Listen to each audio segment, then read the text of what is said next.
বিশ্বৰ লগতে মানে আমাৰ গোলাঘাট জিলাটো আজি বিশ্ব শ্ৰৱণ দিৱস উদযাপন কৰিবলৈ লৈছোঁ। আজি আমাৰ এইটো অহা প্ৰত্যেক বছৰৰ দৰে 3 মাৰ্চত বিশ্ব শ্ৰৱণ দিৱস উদযাপন কৰা হয়। ইয়াৰ মূল থিমটোৱে হৈছে এবাৰ আমাৰ যিটো আমি বিশ্ব স্বাস্থ্য সংস্থাই এবাৰ নইজ ইনডিউচ হিয়াৰিং লছৰ ওপৰত বেছি গুৰুত্ব আৰোপ কৰিছে আৰু সংশ্লিষ্ট কৰ্তৃপক্ষসকলক মানে ইয়াৰ ওপৰত যাতে কি ধৰণে মানে যে লাউড চাউণ্ডবিলাক যদি কি ধৰণে আমি কাৰ্টেল কৰিব পাৰি সেইটোৰ ওপৰত গুৰুত্ব দিবলৈ দিছে।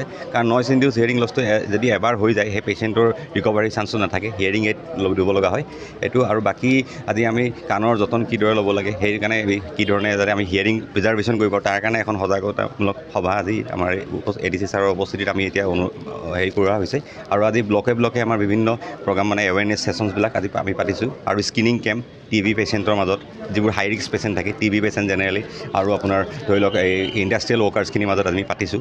আৰু যিহেতু আমাৰ ভাৰতবৰ্ষৰ মুঠ জনসংখ্যা 6.3% লোকেই মানে হিয়াৰিং লছৰ আক্ৰান্ত আৰু এইটো যদি এই গতিত গৈ থাকে এটা এষ্টিমেটত কোৱা হৈছে যে 2030 চনৰ ভিতৰত 2050 ভিতৰত প্ৰতি 10জনৰ ভিতৰত এজনে হিয়াৰিং লছত মানে হিয়াৰিং লছৰে আক্ৰান্ত হোৱাৰ চান্সো আছে। চ' এইটোৰ যথেষ্ট ভয়াৱহতালৈ লক্ষ্য কৰি আমি এই প্ৰগ্ৰামটোত মানে আজি গুৰুত্ব আৰোপ কৰা হৈছে বিশ্ব স্বাস্থ্য সংস্থাৰ ফালৰ পৰা আৰু ৱৰ্ল্ড হিয়াৰিং ডে ইয়াৰে বুলি আৰু এইটো কাৰণে যাতে আমি এইটো মেছেজে দিব বিচৰা হৈছে যাতে আমাৰ কাণৰ যতন ল'ব লাগে, হিয়াৰিং প্ৰিজাৰ্ভেশ্যনত গুৰুত্ব দিব লাগে। কাৰণ এবাৰ হিয়াৰিং লছ হৈ গ'লে তাৰ এইটো ৰিকভাৰী হোৱাৰ চান্সটো খুব কম থাকে। আনটিল আনলেছ কিছুমান চাৰ্জিকেল প্ৰব্লেম দিয়ে আমি কাৰেক্ট কৰিব পাৰোঁ, কিন্তু কিছুমান আপোনাৰ এজ ৰিলেটেড হিয়াৰিং লছ থাকে সেইবিলাকক আমি প্ৰতিৰোধ কৰিব পাৰোঁ লাহে টাইমলি ইণ্টাৰভেনশ্যন কৰি সেইখিনিৰ ওপৰত আমি গুৰুত্ব দিব লাগে। সেইখিনিয়ে মূল কথা, সেইটোৱে কথা। হয় বহুত শিকোৱা কাৰণ জন্মগত কিছুমান বিকাৰক লৈও আক্ৰান্ত হয়। সেইখিনি আমি আজিকালি ককলিয়াৰ চাৰ্জাৰী কৰা হয়, ককলিয়াৰ ইমপ্লেণ্ট কৰা হয়। সেইকাৰণে আমি টাইমলি যাতে মানে ডিটেকশ্যন হ'ব লাগে সেইটোৰ ওপৰত গুৰুত্ব আৰোপ কৰিব লাগে। হয় সকলো আমাৰ ইয়াতে আমাৰ যিটো ৰাষ্ট্ৰীয় প্ৰতিৰোধ নিয়ন্ত্ৰণ কাৰ্যসূচী তাৰ অধীনত আমি কিছুমান ইনষ্ট্ৰুমেণ্ট আমি কিনিছোঁ যেনে OAE machine right from the first day onward. তাৰমানে জন্মৰ প্ৰথম দিনাৰ পৰাই আমি বাচ্ছাৰ হিয়াৰিং টেষ্ট কৰিব পাৰোঁ। OAE আছে, তাৰপৰা বেৰা আছে, বেৰা টেষ্ট আছে। আমাৰ যিখিনি পৰীক্ষা হিয়াৰিং এছেছমেণ্টৰ কাৰণে মেডিকেল কলেজত আছে সেই সমস্ত পৰীক্ষা আমাৰ ইয়াতে আছে। লগে আমি টেষ্ট কৰিব পাৰোঁ, নাই এতিয়া আমি এতিয়া আমাৰ ইয়াতে কি হয় যিবিলাক বাচ্ছা পিকুত থাকে হাই ৰিস্ক বেবী সেইবিলাকৰ কাৰণে আমাৰ ইয়াৰ অডিঅ'লজিষ্ট আছে, তেওঁলোকে নিজে গৈ তাত স্ক্ৰিনিং কৰে আৰু তাৰ পৰাও কেতিয়াবা পঠাই দিয়ে।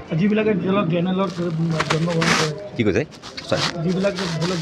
হয় যিবিলাকে মানে নৰ্মেল ডেলিভাৰীখিনি আমি স্ক্ৰিনিং তেনেকৈ কৰা নাযাব। যিখিনি হাই ৰিস্ক বেবী থাকে সেইখিনি আমি স্ক্ৰিনিং কৰোঁ। নৰ্মেলখিনি আমাৰ আশাসকলে আনি তেতিয়া আমি চেকআপ কৰোঁ যাতে সকলো ইউনিভাৰ্চেল স্ক্ৰিনিং কৰা হয়, কাকো এৰি দিয়া নাযায়। মানে স্ক্ৰিনিং এৱাৰনেছ কেম্প আমাৰ প্ৰত্যেক ব্লকে হৈছে আজি মানে আজি CSOসকলে প্ৰত্যেক মানে আয়ুষ্মান মন্দিৰত কৰিব আজি সেইখিনি কৰা হৈছে।